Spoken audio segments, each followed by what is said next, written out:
The tech giants that exist now are some of the richest and most powerful organizations that have ever existed in human history. I do believe that AGI is very close. Humanoid robots, we're sleeping on humanoid robots. They are much further along than people think. We are in the early days of the singularity. Sounds crazy to say it.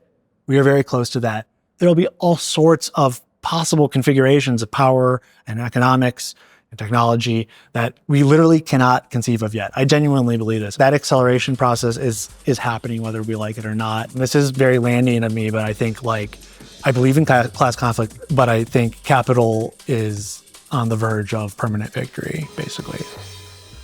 Welcome to Doomscroll. I'm your host, Joshua Citarella. My guest is Daniel Keller, a lecturer, an infamous shitposter, and an artist of the post-internet generation. You were, as I recall, banned from Ello, this competing platform to was it MySpace or Facebook at the time? Yeah, I guess Facebook. You posted too many Wojaks and they kicked you off for I had some a reason. it was also a dank Pepe meme stash and Wojaks combined. I had them categorized, but it was banned by the CEO directly. Really? Back in, 2018 when people were very, very worried about them. And the collection was from kind of 2014 and 2015.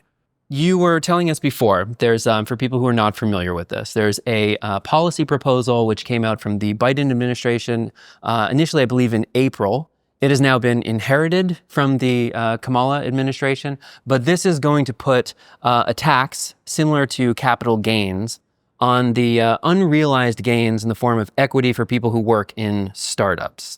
Yes, so it is limited to people who make $100 million or have $100 million net worth. So obviously it is limited. My sympathy has immediately evacuated. Well, and sure, that's the natural response, and that's and that's how they get you with it. But of course, it's you don't got to think of even the second order, or maybe the third order if you want to get fancy. But the second order effect of forcing people, mostly founders of companies, potentially with only private companies that don't actually have publicly traded shares. If you're forcing them to actually sell their stock annually, it's a crazily negative pressure on the price in general for everybody else who holds it. Facebook is, over $1 trillion company. Yep. It's a huge component of the S&P 500.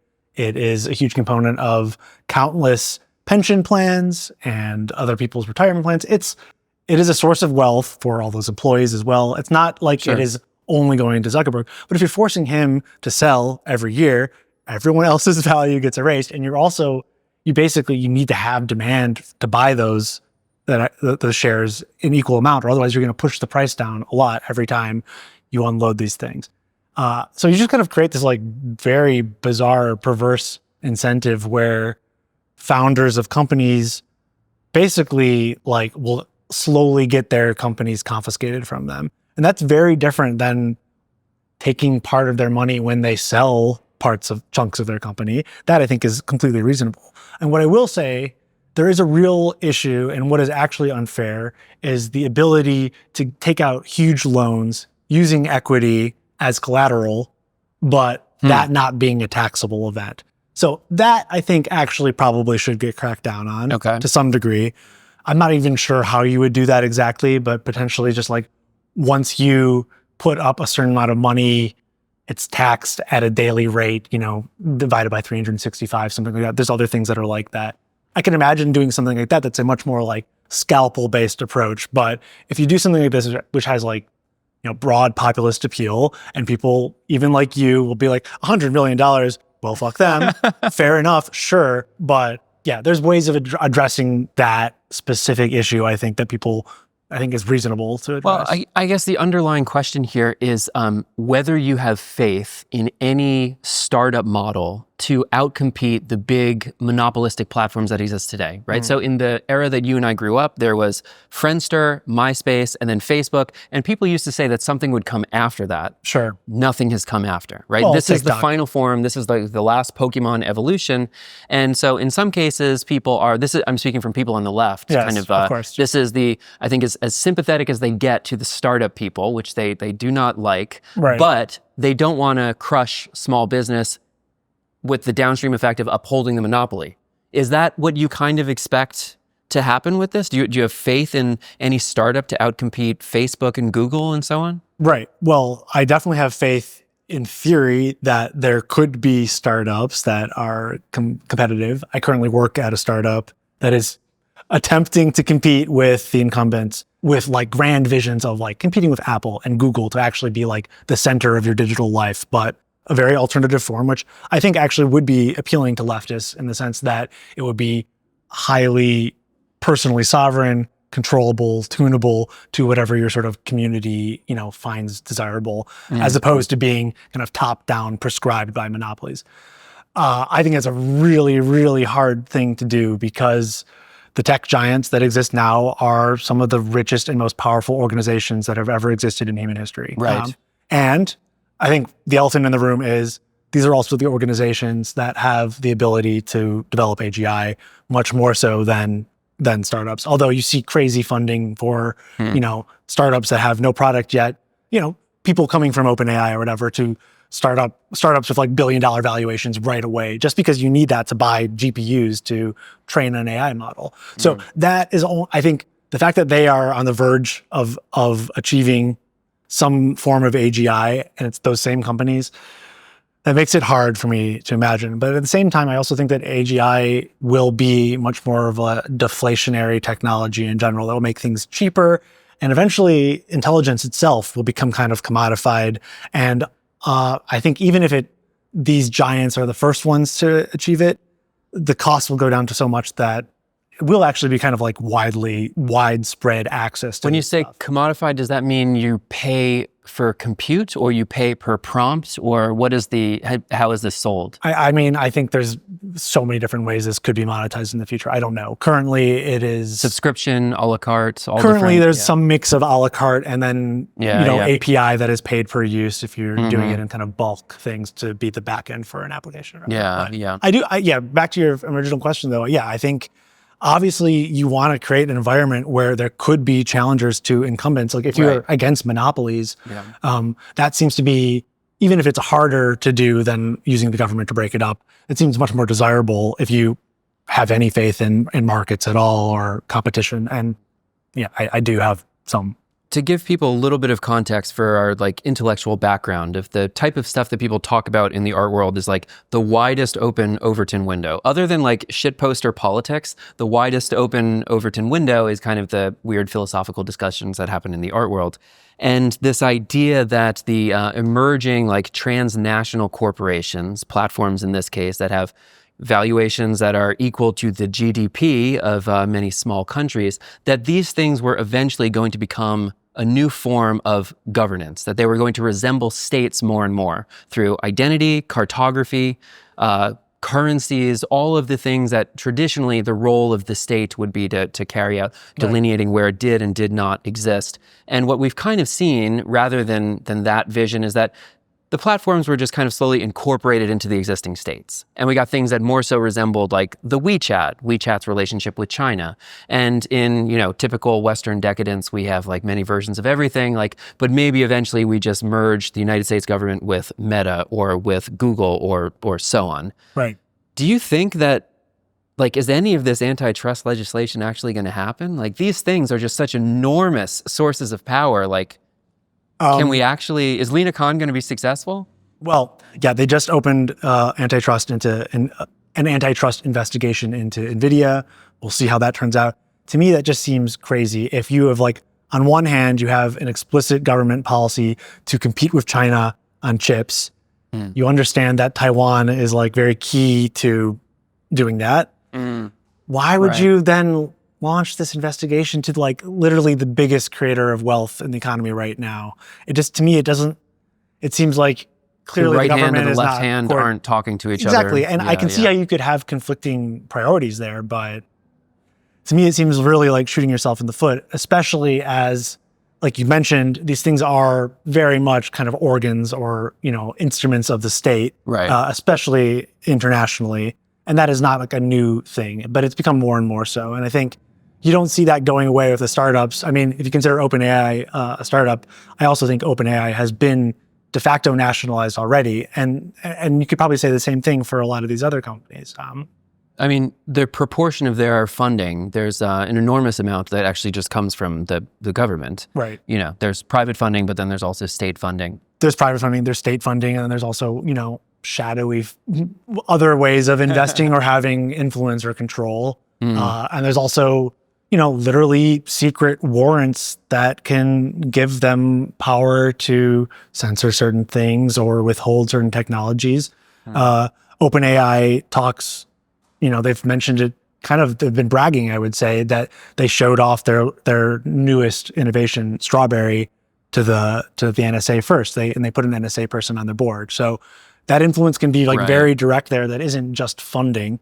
And of course, if, for instance, they did have a big secret government contract, I'm not sure what that would look like on the books. I actually don't know how you account for that if there's something that is top secret, but also revenue for a public company. We've never been able to audit the Pentagon, so we'll never actually know. Right, and probably it might be plausible to assume that there are existing contracts even. Oh, there definitely are. Yeah. For sure. I just don't know what they would look like or how you could kind of discover them. Unfalsifiable. Yeah. Yeah. Right. Yeah. What do you think about when people talk about the race for AI, the US versus China? Yeah. My thoughts on this earlier is that just quantitatively, the US has put so much more funding into this. But I think there's a particular niche in the security state where people are trying to drum up fear of this competition in order to basically scare the state into funding AI even more. Do you think China stands a reasonable chance to compete with AI? Yes, absolutely. Really? Oh, for sure. Yes, okay. Definitely.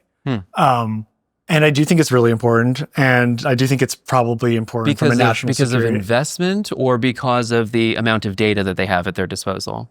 Both. And it's also just like I said, once these models are released and if the weights are open sourced, and Zuckerberg, for instance, he has made the strategy of open sourcing everything he does because that's going to undermine his competitors with OpenAI. But of course, China can take those weights, adapt them to their own needs. Right.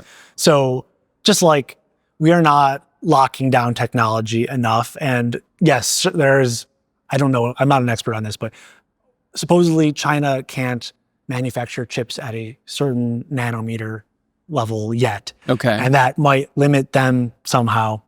But they can get chips through third-party countries if they want. It's just I just don't think there's any way to actually Someone buys contain it from us and then China buys it from them? Yeah, I just think it's going to be it is a race. I also don't think it's a race in a way that it's a competition, but I don't think it's a race in the sense that there's a moon landing moment where we flick on the AI and then we win.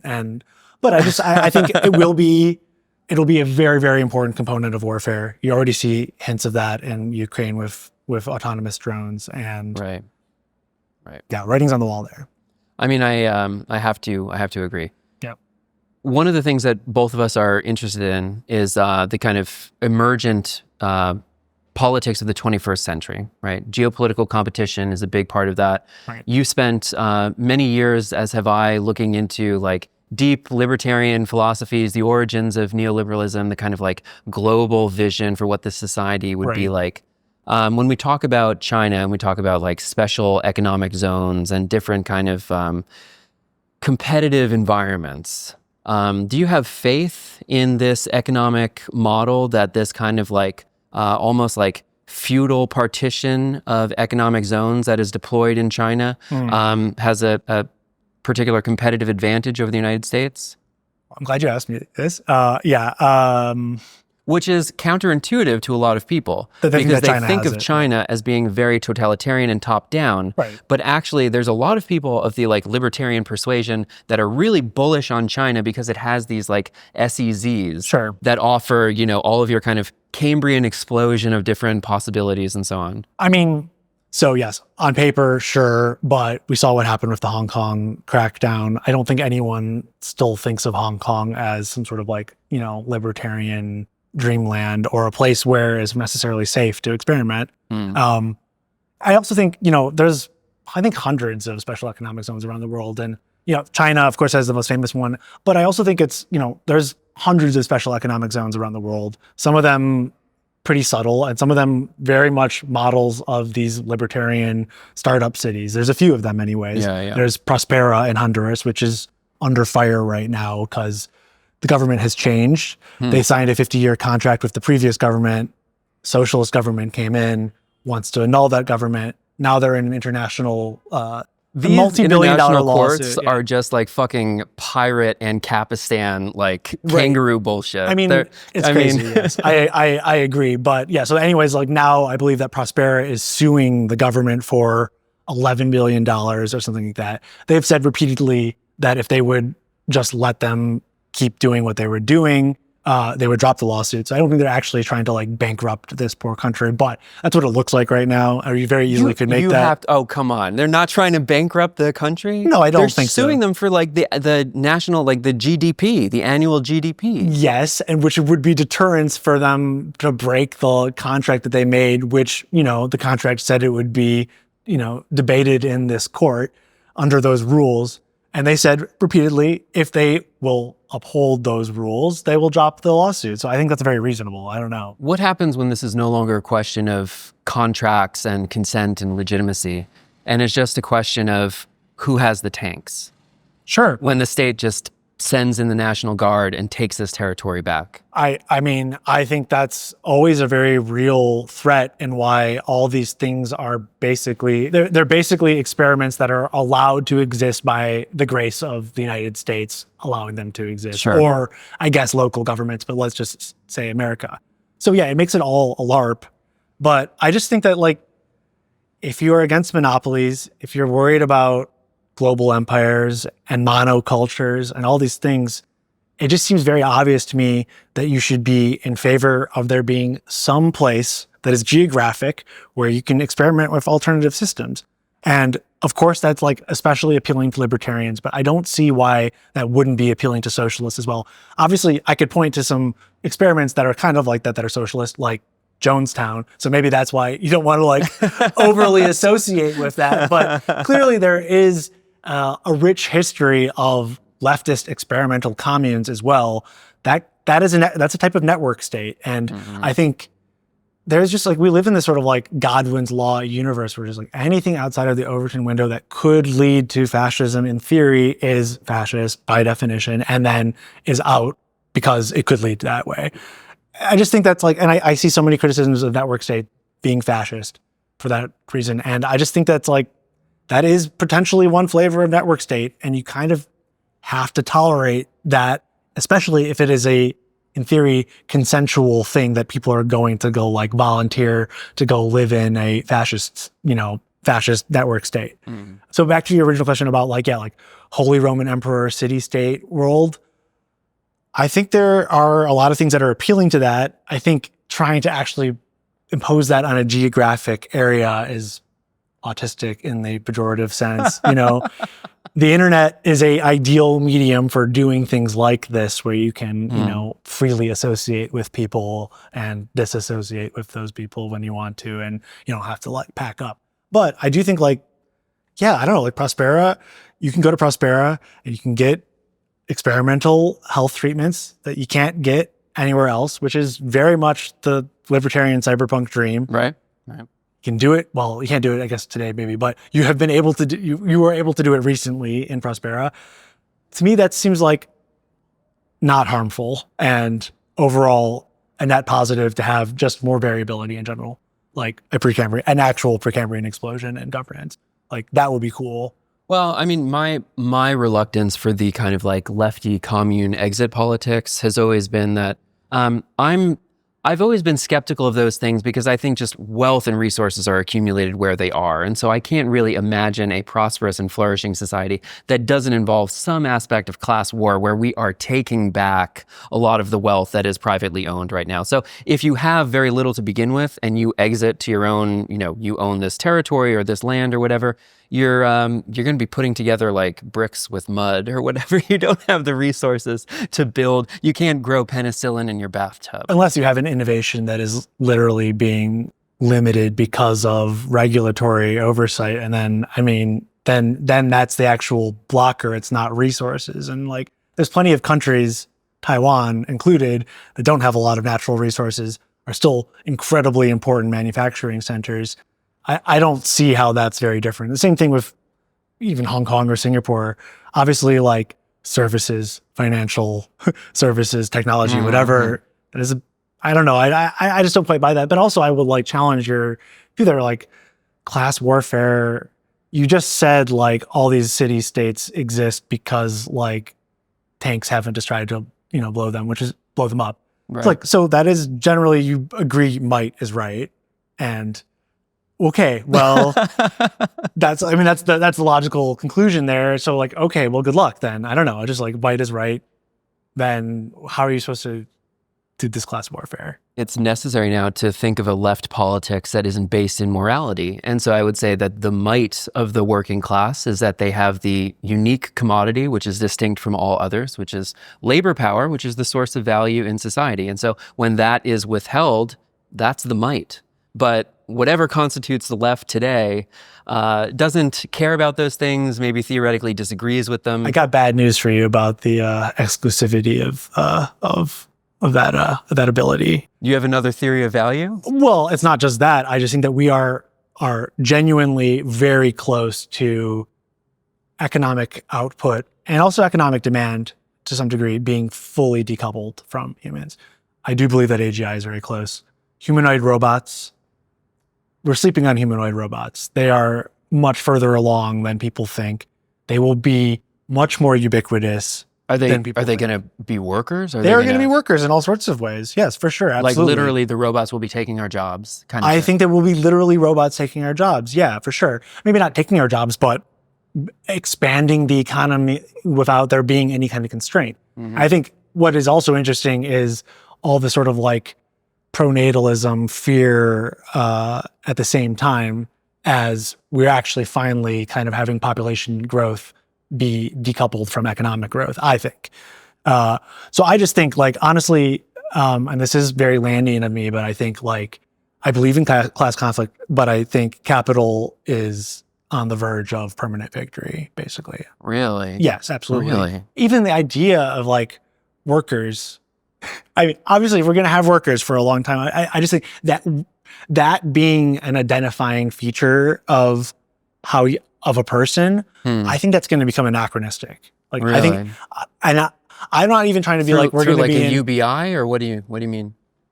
Yes, basically. And I also think like, regardless of what economic system we end up in, UBI is an absolute inevitability, and it's going to happen much sooner than we think. And even if we are in some kind of crazy inflationary environment where it just seems completely politically out of the question, there will be no choice but to have something like that. And they could take all sorts of forms. And I also think there's all sorts of, for people who aren't familiar, there's all sorts of right-wing proposals for UBI. Exactly. Milton Friedman, a popular proponent negative of income tax. Yeah, exactly. Right. Sure. Yeah. There's nothing inherently left-wing or right-wing about UBI. It's more I would say a stopgap solution. And, there have been recent studies recently where they did UBI pilot programs in, I think, Denver.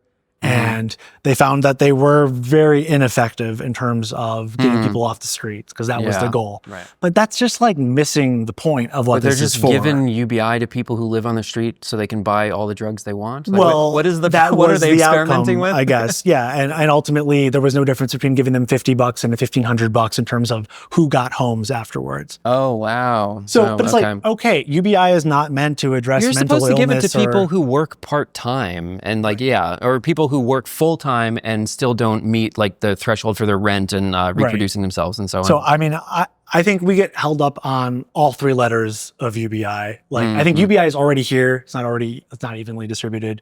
It's not universal. In some cases, it's not basic. In some cases, it's not income as we would know it. Sure. And I think, like, even if you think about like how the average crypto user, I don't know what the average crypto user is, but a crypto user who kind of like hunts airdrops for various projects. Yes. And this is like some type of UBI. It's not universal.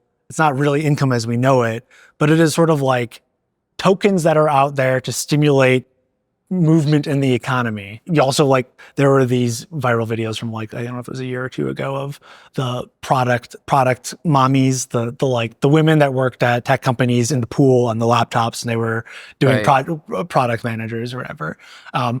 That is sort of a UBI, like those types of jobs. Maybe those jobs were real, but there's all sorts of kind of bullshit tech jobs or all sorts of jobs or jobs programs in general. And so I think what we're going to get is a patchwork of government programs, private programs, not some, top down egalitarian, everyone gets 5,000 a month thing. I don't think that's very likely. Yeah. But I do think like it will be just inescapable, and we'll need to have some way of having demand in the economy for goods, or otherwise everything is just going to like deflate away. I mean, I share your skepticism about like the Yang bucks, like flat payments to everyone everywhere. I mean, I think that was kind of like appealing on a just general political imaginary level, that it was simple, people could grasp it, but in the practical implementation, there's just all sorts of problems of people rushing to areas that have low rent or whatever else once you give that flat payment across all the different districts.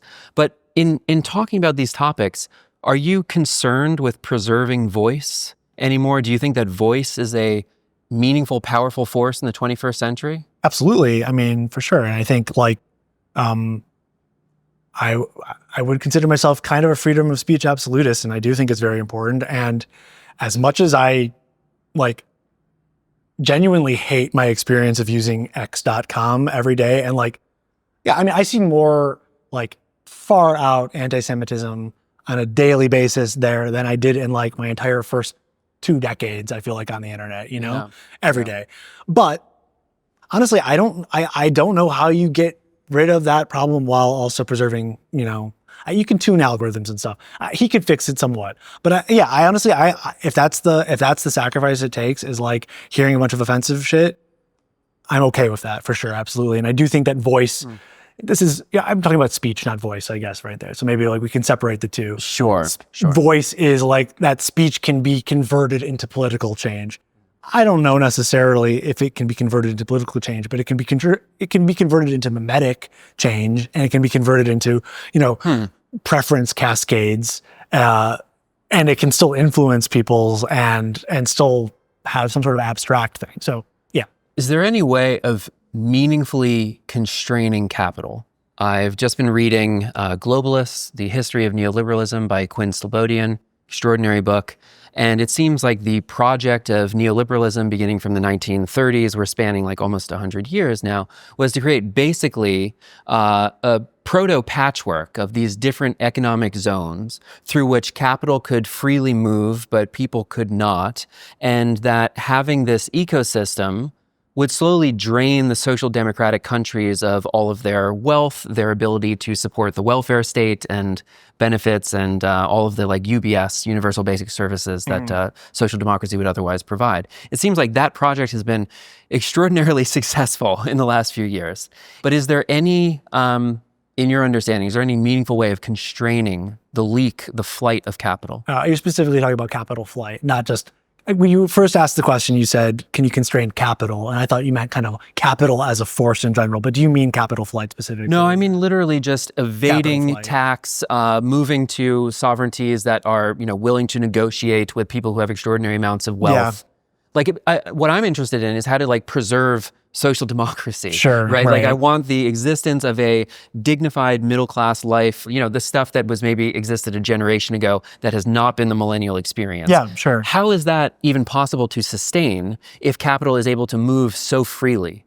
Right? And this is where we get into all these kind of speculative scenarios, because it seems like there's just not a lot of levers to pull in terms of preserving social democracy, because capital flight is real. Yeah. Interesting question. I don't think there is a consistent way to do it.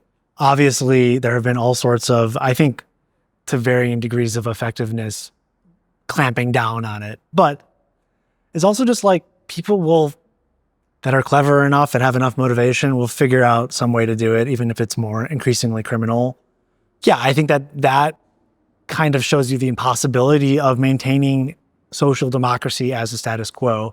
And also maybe you should think of it as more like a local minima, and maybe it's nice, but maybe there's something else out there that we have no freedom to experiment with, basically. I think also crypto or not, capital flight is going to be an issue. I think we're going to have to move past the idea of taxpayer dollars funding things. And I know that sounds very abstract, but it does feel kind of untenable at some point. It's also already a fiction. Like we know that's not. It's not what we're Taxes spending. reduce aggregate demand. They Sure. don't actually fund things. There you go. That's one of your tweets. I'm quoting back to you. Well, yeah, exactly. Sure. You could take that, but then you're like, okay, and that goes to your first, or what I interpreted your question as being like, how do you limit capital? And that would be things like that, like reduce aggregate demand by just like taking money off the table constantly. So there's No, I mean, I'm more in this question. I'm more so concerned about like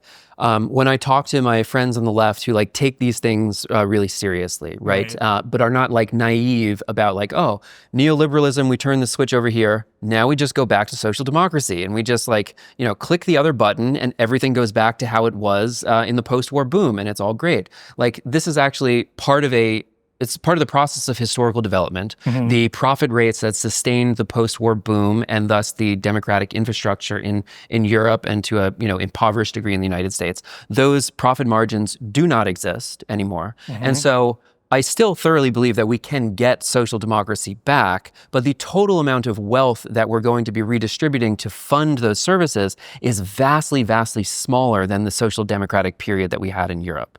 So even getting back to that like very humble political imaginary, there is this kind of real problem of historical development that requires larger questions to be asked, right? I would take that to mean platform socialism. I would look at different models of economic planning that we're now able to realize through Amazon and Google and things that solve Hayek's knowledge problem, right? I think that is actually like the kernel of politics for the 21st century, which may resemble socialism in some aspects. They may resemble markets in other aspects, but I'm not naive enough to think that like, oh, we're just going to go back to old school social democracy. It's going to be thoroughly reduced from what we had in the past. What's more important there though, like the social services or the democracy? Because I think that there might be a choice you have to make there. And that's, I think we can get one or the other back, probably more likely than both. This is the interesting thing. Just assuming like we'll just withhold like a lot of the different caveats or whatever, but the possibility exists that there are more authoritarian regimes without the possibility for democracy and voice that will give you the minimum material essentials for a dignified life, or you can choose to have all of your democratic inputs and live in dire poverty. And if those are the two choices for the 21st century, my wager is a lot of people are going to choose this authoritarian model and will get the bare minimum material necessities to survive. And we will look back at like democracy as being kind of like a, interesting feature of the 20th century. Right.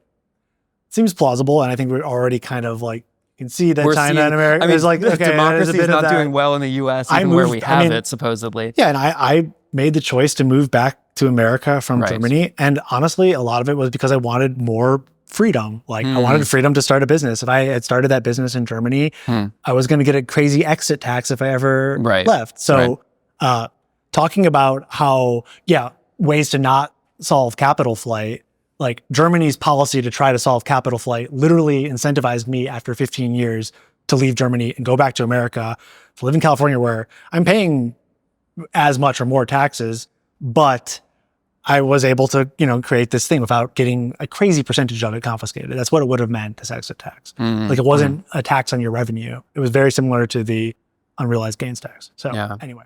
Speaking of freedom, both of us are in an exhibition that was previously in Berlin, is now in Copenhagen, and is going to, I believe, soon go to Prague. Yes. You have an iconic sculpture in this exhibition called Freedom Club Figure. Would you tell us about that piece and maybe some of the interesting materials deployed in that sculpture? Sure. It's hard for me to even think of this as my own artwork because it is a ready-made on top of another ready-made, but one of the ready-mades, yes, is very special. It is a backpack that was owned and highly customized and somewhat crafted by Ted Kaczynski, aka the Unabomber, which I purchased from an online auction. The GSA, the General Services Administration, which is a federal agency that controls all the property. They have an online auction platform. They were doing this, I think it was back in 2011.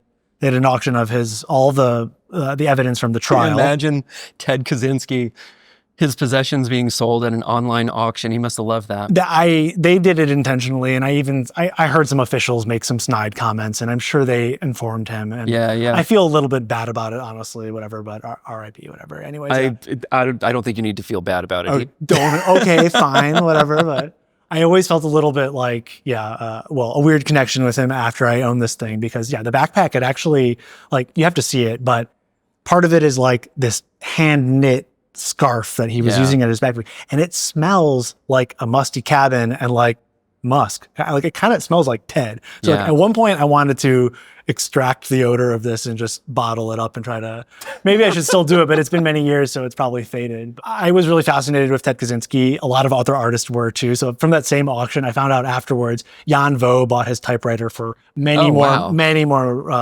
much more money than I paid for. Were you in a bidding war at the end of this? Like, I was in a small bidding war, and I don't know with who, but it was still very cheap for what it was. And in addition to the backpack, I also got 3 uncompleted pipe bombs. They're just these like empty pipes. What? Yes. Holy shit. They were all bundled up like in the backpack. And then also this like handmade level. That's fucking crazy. Yes. No, actually, the government is selling Ted Kaczynski's incomplete Anyone bombs. who's interested, they are for sale. You still have them? Freedom Club Hand, they're called, and I have there's 4 of them, so I have a couple. Wow. My DMs are open. A little piece of internet history there. Yes, for sure. I always did want to have it end up in sort of like an AI lab or something like that. So that like actually sounds Sam very Altman, plausible. If you're listening, love to sell you the Ted Kaczynski's pipe bomb. And actually, the person who owns one of the pipe bombs is he was the chief of NATO for Luxembourg. Holy shit, dude. Okay.